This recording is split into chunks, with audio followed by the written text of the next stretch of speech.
I didn't ask you to, I didn't ask you how to pronounce your last name. Good one. Staley. Staley. Okay, that is not where I would have gone at Most all. people don't. Yeah. Mine either. All right. Well, we'll start now. Okay. Hello and welcome to Fine is a four-letter word. My guest today is Dori Staehle. Welcome to the show.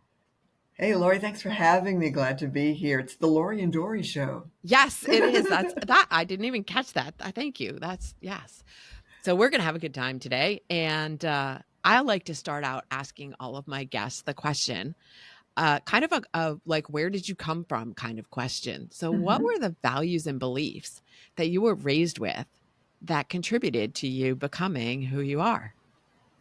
It's interesting because there were none. None, no values, no beliefs at No, all. You were no, just there were really. a free range, raised by I wolves was. I was child. raised by wolves. I used to tell my professors that I had a very unusual upbringing. There wasn't a whole lot of parental involvement. Yeah.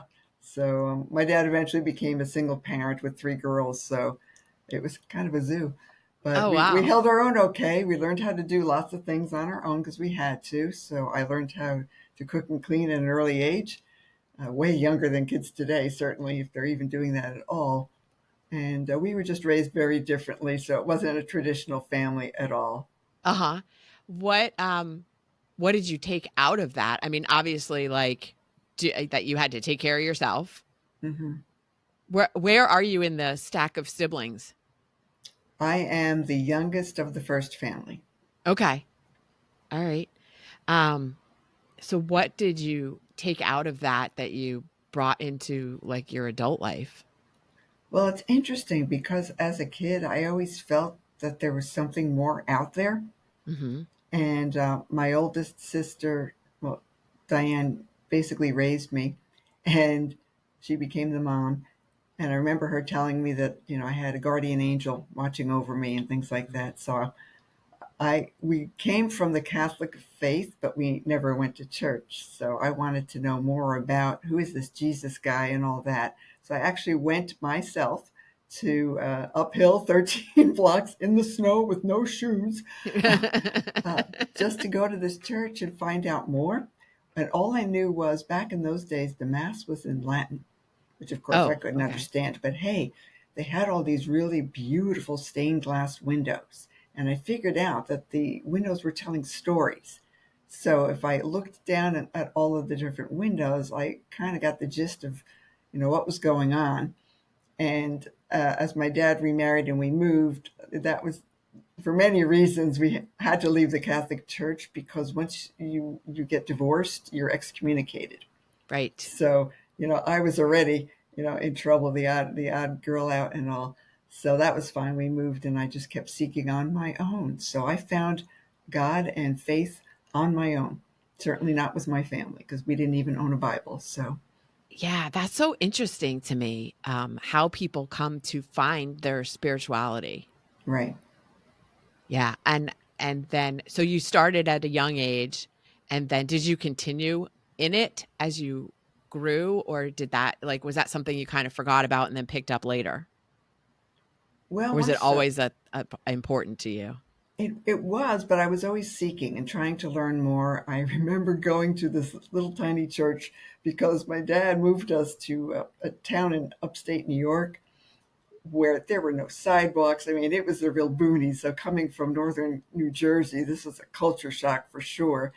So there was this little tiny church that I had heard about up the street, and my dad would actually drop me off, and Okay. he would take off, and I went to Bible study classes with little ones because I didn't know anything. So I was kind of placed in like the middle school group, and the kids were so sweet because I was in high school by this point, Okay. and they would say, "Okay, now we're going to look up a verse in the book of John," and I'm like, "What?" And they had to like flip through the pages to show me, and they would point to the book, "Dory, here." Oh, okay. And so I was able to learn thanks to little ones. So you never know who can help you boost your faith and understand things. It's not always who you think. So Yes, that's that's a really good key point that I just wanna pull out here in our sure. conversation. Like, you don't know who you can learn from. It might be Right. somebody younger, It might be somebody that doesn't look like you. It might like you don't know. Oh, in business and as in life, you Yeah. know, Yeah, you that's what just, I mean. Right. Yeah, being open to learning from wherever it's coming from. yeah, you have to humble yourself every once in a while to admit to yourself that you really don't know everything, Uh-huh. which is Yeah. sometimes hard for some of us. Right. Yeah, so how did you escape that small town? What happened after that? I did actually in more ways than one. I left home at age 16 and I moved in with a friend of mine from high school and lived with her family for a little bit and saw what normal families are like. That was kind of interesting. Wow, they actually eat together and stuff. Who knew? Um, Worked at McDonald's, saved up enough money for college, and then there were two high school teachers who I told them that I was going to drop out of school at that point and move on my own. Like, what am I going to do as a 16-year-old kid? I don't know. And they said, hey, well, first of all, the one guy family took me in, and then both teachers said, you're too smart not to go to college. And I said, well, Mm. I can't afford to go to college. My family doesn't want me to go. What family doesn't want their kid to go to college? We don't do that in this family, you know? Uh-huh. Well, Who there do you are families that obviously you came from one, so Yeah. It's like, okay, well, they took me, and this would never happen today. You imagine allowing your 16-year-old daughter hop in a car with two male teachers to drive her like to Staten Island, New York, to go to Wagner College and sit with their buddy who was in financial aid. And yeah, so actually, I was older than 16 at that point, about 17. And I applied, and he ran the numbers, and he said, congratulations and welcome to Wagner College. You're getting a free ride. wow. And I went, what? So apparently, between my grades and financial aid and things like that, I qualified for a lot of money. So I only had to pay for my books, and I waitressed my way through college and paid for my books and my living expenses. Lived on campus year round because I couldn't go home. So, so yeah, it was interesting. You just What did never you choose to know. study? Oddly enough, I first started double majoring in French and business with a minor in German because I Okay. really liked foreign languages. I wanted to go into international business. I discovered that a business major is really heavy on the number of classes and credits, and it was just too much. You can't do that. I thought I was superwoman. I thought, well, high school was easy. I should be able to Mhm. handle, I don't know, 21 credits the first semester senior year. I found out that's not possible. Mhm. You really shouldn't do that unless you want to burn out. So I had to switch things around a bit, drop a class, and make it a little bit more feasible. So then I decided to double major French and German and minor in business. So that worked. Okay, and then what did you pursue a business career I after did that? actually. Most people, they don't know this because most friends and acquaintances in this area know me as Dory the Drum Chick because of all the drumming that I do. And they look me up on LinkedIn and they go, wait a second, you've got an MBA? How did that happen? And I tell them, well, I started out in international business. It was banking actually. My first job straight out of college was on Wall Street Mm. working for Irving Trust Company in their international business department. So yeah, I got to review corporate loans and things like that. Really boring stuff, by the way. Well, but you worked in international I business, did. which was I what your did. goal was, and Yes. you made it happen. Yeah, I got to translate all these annual reports, German, French, and Italian. And I'm thinking, well, my family's Italian, but I don't really speak it. Well, you can figure it out because of the French, and I did. So, that was a good start. Paid really good money. I didn't want to go into teaching, so I thought, well, let's give this a shot, and eventually got recruited by a French bank in Uptown New York, right across from the skating rink. That was pretty cool. Oh yeah, I bet it was. I bet it was. Let's fast forward a little bit to so you were working in business, but what drew you out of that? Because you weren't working in business when we get to the part of the story where everything was fine, not fine. Right. Yeah. Well, How did you transition out of that business career? it's very glamorous to work in New York City, especially if you're uptown in the Rockefeller Center area. It's not very uncommon to see movie stars and things like that. We had a lending portfolio in the billions. That's with a B. Mhm. So we were handling a lot of really big accounts. We had an expense account. I got to travel a little bit and entertain clients. It was pretty cool. Oh, we also had a French chef on staff. So if you were lucky enough to Nice. be invited to the executive dining room, the peons, every once in a while I got invited. Then you can go and hobnob with the bigwigs. So Mhm. that was cool, but it lacked creativity. Mm. So I felt like part of me was being stifled because that part wasn't being used at all. Originally, when I was little, I wanted to be a dancer on Okay. Broadway, preferably. So a Mhm. friend of mine at the bank said, Dori, there's this music studio around the corner, and you can take classes at night. And oh, by the way, the owner of the studio was the choreographer for the Flashdance double. What? I Oh said, my all right, gosh. I'm in. I'm in. I got Yeah, to try okay. this. Yeah. So I went, and you have to actually audition.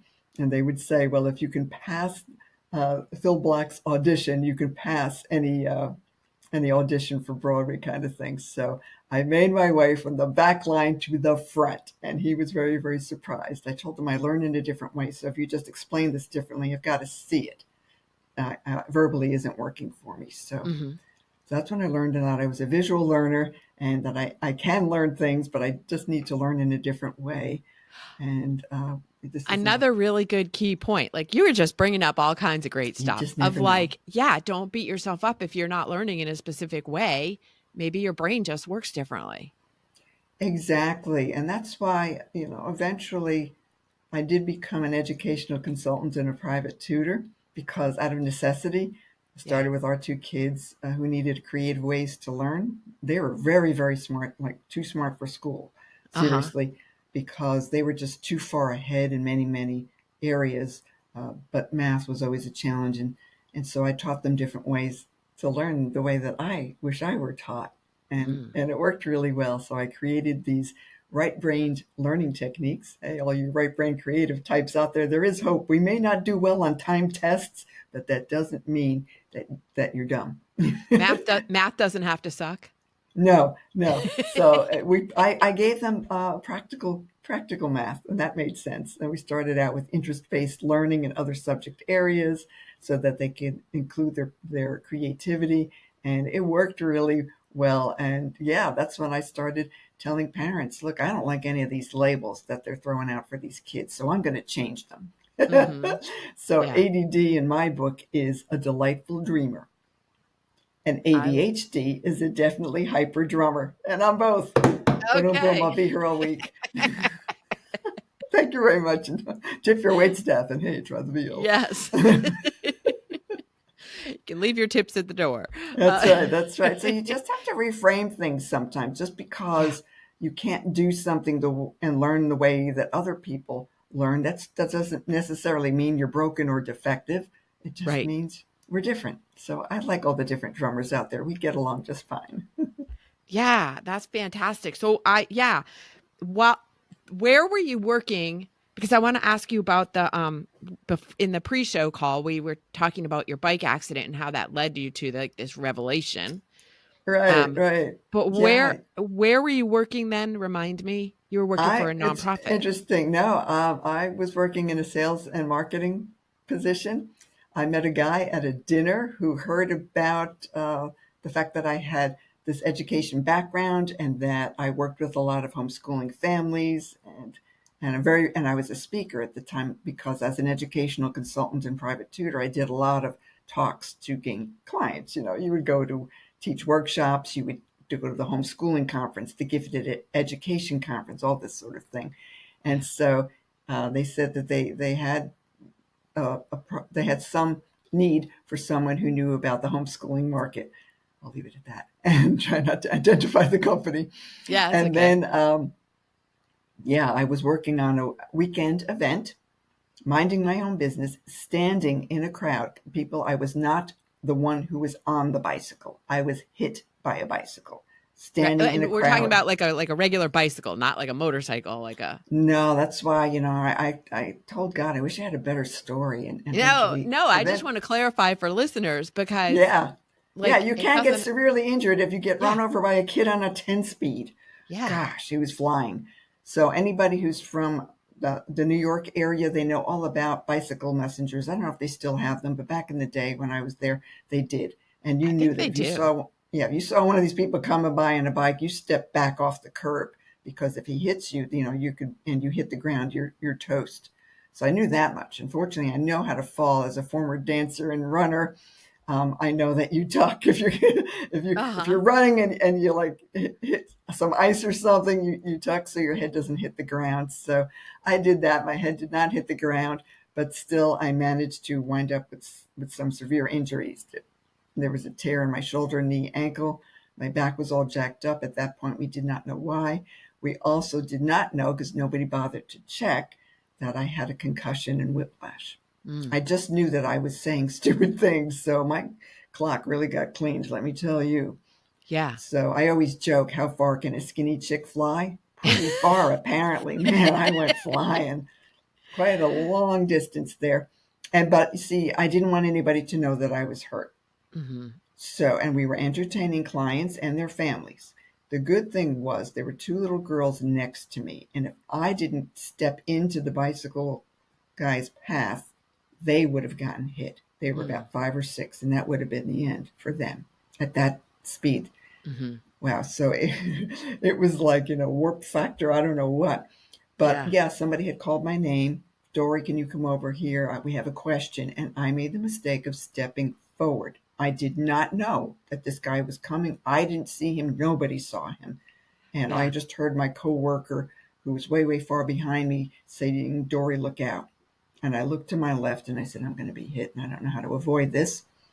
So I don't know how weird you want to get, but I just had No, the but same. just the whole thing of like, so he knocks you down, you're lying on the ground. Well, I actually was able to push off the ground with my hand, so I never hit. Oh, okay. So, but you get up Yeah, and you're like, "No, I'm good. I'm fine." that's exactly Is what I that what did. you I said? Oh my I gosh. did the touchdown sign. Put your hands Yeah. up like goalpost. Score, touchdown. Okay, everybody, back into the building for the next workshop. Smile and nod. The musician's credo is fake it till you make it, baby. Why did you do that? I didn't want anyone to know that I was hurt. I knew I had to work the entire weekend. And I don't know. I was in shock, basically. I Okay. did not All know I right. was in shock, though. I didn't Yeah. even remember that I got hit. That's how Yeah. weird it was until Wow. somebody told Okay. me. That is crazy. And then when did you get medical help? Well, I had asked because there was medical on staff, but they were too busy and they wouldn't see me. So I had to wait 2 weeks for an X-ray, and then they X-rayed the wrong part of my back. So they were convinced What? that there's nothing wrong with you. All I'm going to say is, when you get injured at work, no one is your friend. No one is your friend. Well, you No have to one is your advocate for friend. yourself. Is that the lesson there You of do. and not to just think everything's fine. Like get it Yeah. checked out and push for answers and Exactly. push And I for or kept not even just pushing. answers, push for testing and Exactly. yeah. Right. So after 3 months, I realized I'm not getting anywhere with this. I'm not getting any better. The pain's getting worse.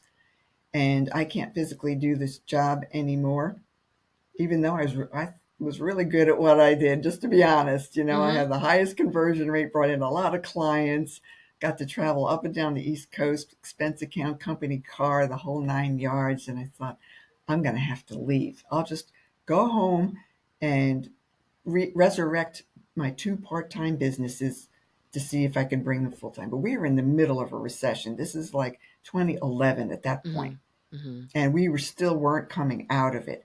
But I knew that I could not, carry heavy boxes and all this stuff. We Yeah. had boxes of brochures. I would long, long hours of standing, either at a booth, at a fair, or standing talking to a crowd. But lots of boxes of brochures. So anyway, I gave him the keys to the company car. I exited stage left. No fanfare, nothing.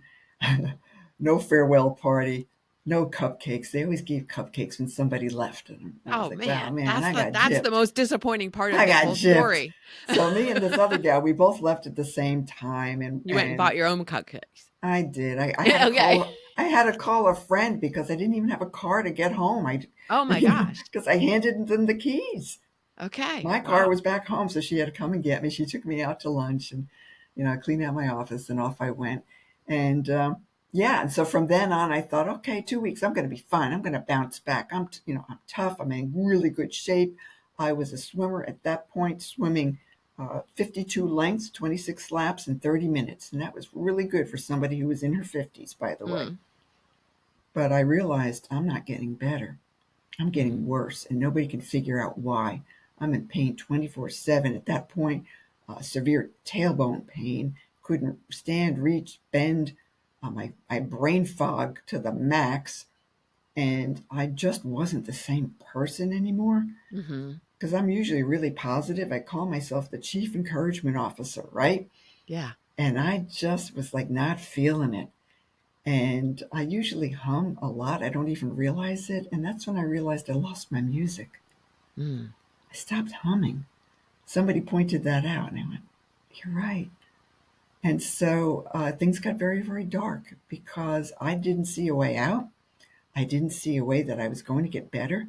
Nobody believed me because it was their doctors and their insurance company, and they're just saying, if you've got any pain, it must be a pre-existing condition. I thought this is not going to work, but I asked for an MRI anyway, and the MRI exam, which is we've never been through, it's like an X-ray, and it revealed that there were cysts all over my spine. Tarlov mm. cysts, in fact. And I thought, well, that would explain it. And I looked up my symptoms online. You should never do this, people, because unless you want to be scared to, Everyone does it. Everyone does it anyway. yeah. So yeah, that'll scare you. And I realized this is a rare neurological degenerative disorder. In other words, it's going to get progressively worse. Mm, There is no cure. I was already feeling numbness on my right side. My sister asked me, "Do you think you had a stroke?" And I said, "No, but I'm mixing up words for things." And she told me to contact a friend of hers who had had a concussion. "Dori, I think this is a concussion." And it was temporary aphasia, it's called, when you mix up words for things. I thought, how can I be a speaker? yeah. I was doing Right. SAT prep classes. If I can't remember words for things, this is not good. So at that point, I'm looking at the slides. Tarlov says there is no cure. Only two surgeons in the U.S. even know what this is. At that point, it was the surgeries were going to cost me 80 grand. Then I'd have to fly to Minnesota and pay for that. And then, oh, by the way, there's a very strong possibility that the cysts might grow back. So what's the point? Mm.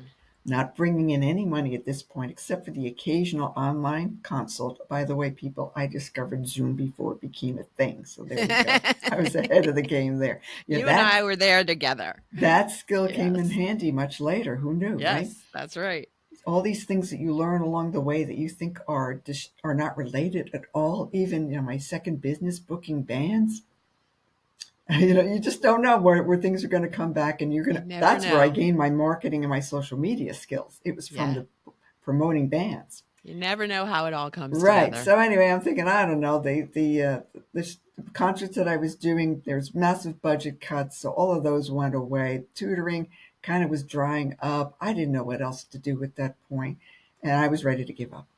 Mm. So I was telling everybody that I was fine, but it was one very perceptive woman who was an acquaintance. I barely knew her. She looked at my eyes. This is a good key. People might smile and nod, and they're trying to fake it, but if you can usually see the pain in their eyes. And Mm. she did. And I told her I was fine. She said, "No, you're not. What's really going on with you?" And that's what I began doing for others, reaching out whenever I suspected, even on Facebook, even if they were like almost total strangers, and asking them the following questions. How are you okay? Number one, because they're going to say fine. And the Mhm. second question is, but how are you really doing? And that's when they usually choke up if you're meeting them on Zoom or in person, because Yeah. they can't fake it anymore, because they Right. now know that you have seen through them. Right. I said, you can't fake a faker. I can see it. I can sense it. I know it. Do you want to talk? No charge. Mhm. I'll even drum for you. And I offer drum healing sessions on occasion by invitation if I sense that somebody really needs it. and I will Mhm. drum even virtually for them. And I will tell them that everything's going to be okay. You will get through this. You will Yeah. rise up. I did it, and you can too, but you've got to fight. You have to be willing to fight back from all of the negative words that are now in your head telling you that you are a failure, you are no good, you're never going to amount to anything, who do you think you are, whatever those lies are. You're too young, you're too old, you're never going to make it, whatever. Let it go. And if they're people of faith, and even if they're not, I'll just say, I'll tell you where that's coming from. It's not coming from God. God would Right. never say negative things like that. That's coming from the other side. That's coming from the enemy. And Yeah. you could stand up and take a stand and claim your identity and say, not today. You are not Right. getting me today. Not I would, today. Yes. yeah, My college roommate and I used to say that all the time. Not today, Satan. And not today. I was listening just recently. I'm out walking every day, and I was listening to Napoleon Hill. Everybody Yeah. knows Napoleon Hill. Well, not everybody. A lot of people know Napoleon Hill for the science, not the science of getting rich, the Think Think and and grow Grow rich. Rich. Yeah. Right, but he has other books, and one of Right. them is called Outwitting the Devil. Right. And I was listening to that. I've read it before, but I was listening to it on audio as I was walking, and I'm just thinking the premise of the book is Napoleon Hill is getting the devil to tell him all of his secrets of how he captures people's minds and takes Right. control of them. And the devil says the number one thing is fear, Right. If he can what you're talking convince about. you that you can't do something and you're never going Right, to amount to something. And right. that's why I had worked with, by that point, hundreds of kids who were not ADHD, they were gifted with Hmm. IQs of 150 plus and are very creative. And then over 900 bands and solo artists. So I saw a lot of this. And Yeah, I'm a lot thinking, of creativity. Satan wants to pull somebody down. He's going to try go after somebody who has a lot of potential. So I always tell people, think of it as a compliment. He wouldn't come after you if you weren't a threat, That's so good. I love that point. Yes, right? that way. And you're Yes. super creative, super bright people. If you take them out of the game, then they Right. can't contribute anything, and they can't bless others with their talents or their skills or Oh their my knowledge gosh. because now they're. Yes. So I just say don't let them win. You So fight back. I just took a stand and I actually said out loud into my book Rise Up and Rock, where I just said, I'm a child of God, daughter of the Most High King. I'm anointed and I'm appointed, and you cannot get to me because I know my assignment, which is to use drumming for healing. And you're that's not where I going to. want to go right Yeah, now because after that woman who saw it through you and yeah, said you're not fine, yeah. what what happened and how did you find drumming as your healing technique? Well, I knew. I said I've got to find a way to come back because I don't want to. I don't want to continue like this. It's not me. She even asked me, "Where did Daring Dory go?" Mm, And I said, "She's left the building, and I don't know how to bring her back." mm, I really didn't. I thought all was lost at that point. But that's when I always tell people when you get knocked down, you have a choice. You mhm. can either stay down and wallow in self pity, or you can choose to get up. And I chose to get up and I reached up because I said, I got nothing left, God. What do you got? Give me Mhm. a way to heal myself and heal others. What do you got? And that's Yeah. when I heard in a very still, small voice, Dory, open your eyes. I already did. Use the drums. And there was my lineup of djembe drums. They're hand drums. I'm not into African drumming at all. It's not my thing. But they're the kind of drums I have. They're synthetic based, goatskin head. So they're not really authentic, but I call them my travel drums because they're lightweight, portable, and easy to disinfect and very affordable. And in there I had, I think, 8 to 10 of them at the time. And I said, oh, use the drums on me, for me. I didn't think of that because I'm always was always drumming for other people to help Uh-huh. them heal or to help them feel better or find their joy or just have a fun event. And that's why it didn't hurt when I drummed. I couldn't figure out. And it's because I was focusing on others. And Mhm. that's when you can shift your mindset too. If you want to get out of that funk, do something for other people. Yeah. Volunteer, even, go for nature walks. Get out of your headspace because if you sit home, you're just going to have all those negative thoughts going around and around constantly, and you're going to obsess yourself to oblivion. You got Right. to release it somehow. And the best way for me to release it was to whack on a drum. I okay, that's awesome. And we had talked too about the so it was that physical release, but then also there is healing power in frequencies, in sound frequencies. And so Right, there's something to the frequency of the drumming that can right. help heal your body physically, heal your cells. Exactly. And it's funny because a lot of people go, drumming, really? And I tell them it's not a drum lesson. I'm not using the drum set. I even have a baby djembe here. I always Yes. joke.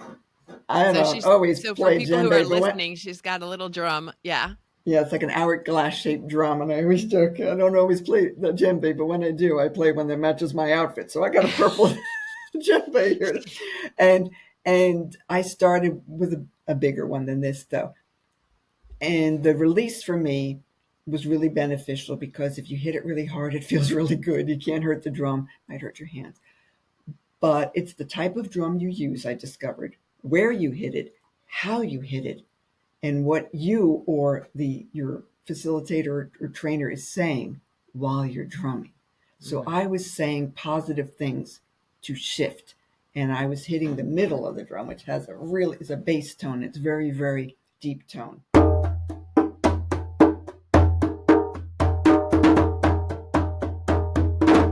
don't know if you can hear that or not, but there I you go. can hear it. And you're using your hands as opposed to drumsticks. Right, because the djembe drum, that's spelled Djembe. There, you don't pronounce the D. It has a lot of bounce, and if we were my drummer, you would see I have a lot of different drums, including a drum set. And I really started out playing bongos and congas in a church band at the age of 47 with no lessons. But hey, I passed the audition. And that's what I was mostly used to. But the djembe drum has a lot of bounce. So it releases sound waves. Don't get one with the synthetic top. I made that mistake because there's no bounce. And now I'm a token percussion artist and distributor. So if you want a drum, I can get you one. But anyway, I Yeah. also used a Native American buffalo drum. Mine is completely synthetic. Again, no, it's not authentic. No buffaloes were harmed in the making of this drum.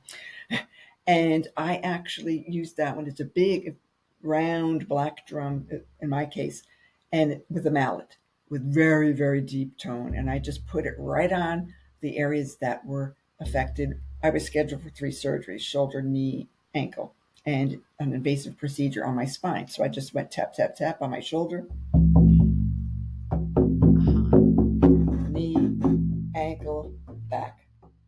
How long did you Yeah, good how vibrate. Talk long about did good it take? vibrations. Yeah. And so how long did you do that for, and did you ever have the surgeries? That's a good question. I drummed 15 minutes to 30 minutes a day.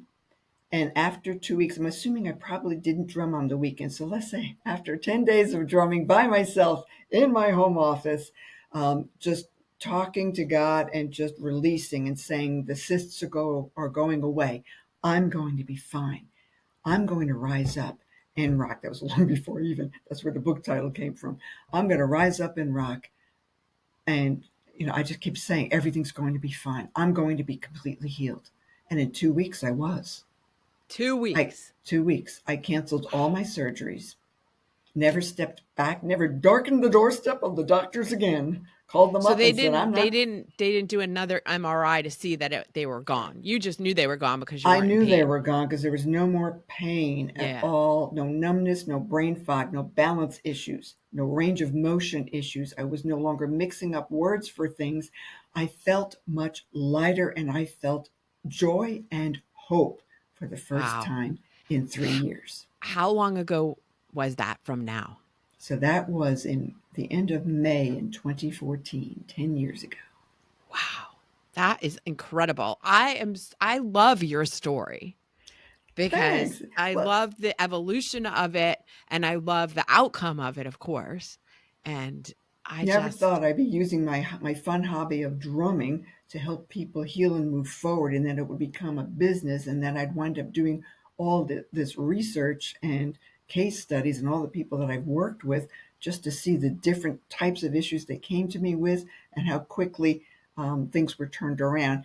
Now, keep in mind, people, here's my disclaimer. I cannot claim that you will be miraculously healed like I was. That was a whole different ball game, and it was a definite. Lots of different things happened in the room that day. There was a whole lot of divine intervention. It was very, very different, and it was way more than just the drums. But I do know that there is a lot of science behind this because I've done the research. I am the Right. one and only certified drum therapist now in the state of North Carolina, and the only one of three in the South. I've worked with Yeah. thousands of people over the past 11 and a half years because I was drumming when I was injured. I And it I've seen some shifts, mindset shifts, kids on For the sure. spectrum, all kinds of stuff. What I wanted to say was that, yes, of course, there's that disclaimer. It's not who knows what's going to happen. Right. However, if it can happen for one person, it can happen. Like it, if it happens for you, it could happen for someone else. Like Yes, that's the whole definitely. And point of this show is yeah, like you're not alone. right. These things are, yeah. I love Yeah, I would these like to tell. conversations because it opens people's minds to what is possible. Right. And just because something seems outside of the box doesn't mean that it won't work. I've tried lots of other things before that. And for me Yeah. personally, the therapeutic drumming was the only thing that worked. Yeah. And I always tell people, when you come, even if you're coming to a fun event or a group class or something, I can't guarantee that you'll be instantly healed, although some people have. But I can guarantee that you will feel less stress and more joy. Those two are a given. And if that's all you take away from the session, we always close out with a rockin' tune, by the way. I take That's so requests. fun. So I'm going to ask you how people can get in touch with you because I'm sure that some of my listeners will want to get in touch with you. But first, the Yes. song. What is the song that you listen to when you need an extra boost of energy? Well, anything that has Rise Up in it. And I have a whole Okay. playlist, as I told you. Yeah. One is by a Christian band called Cain. That's just their family name. Because at first I thought, really? We're Uh-huh. going there? Yeah. But it's called Rise Up Lazarus, actually.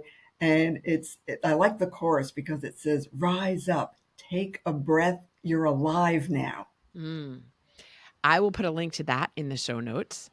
And Sure. then I will also put a link in the show notes to how people can reach you. So, but just say right here, Yeah. what's the You can best way for find somebody me to continue a conversation? nextstagedrumming.com, as in moving you on to the next stage of your life. You can find me on Facebook, Next Stage Drumming, Instagram at Next Stage Dory. But yeah, you could even go to my website and grab a free gift. I have a free video there for stress relief, and that gets you on my newsletter. You don't If you don't like my newsletters, they're very encouraging, but you can hop off at any time. But anyway, that's my free gift to you. And I always offer a 30-minute virtual coffee call so I can chat with people to see uh, what do you need, how can I help, and if I can't help you, I have lots of people that I can refer them to. That is awesome. I have so enjoyed this conversation Thanks, today, Dory. Lori. Thank you so much for joining me today on Fine is a Four-Letter Word. Good deal. Thank you. And people, don't give up. There's always hope. Always. Keep on rocking.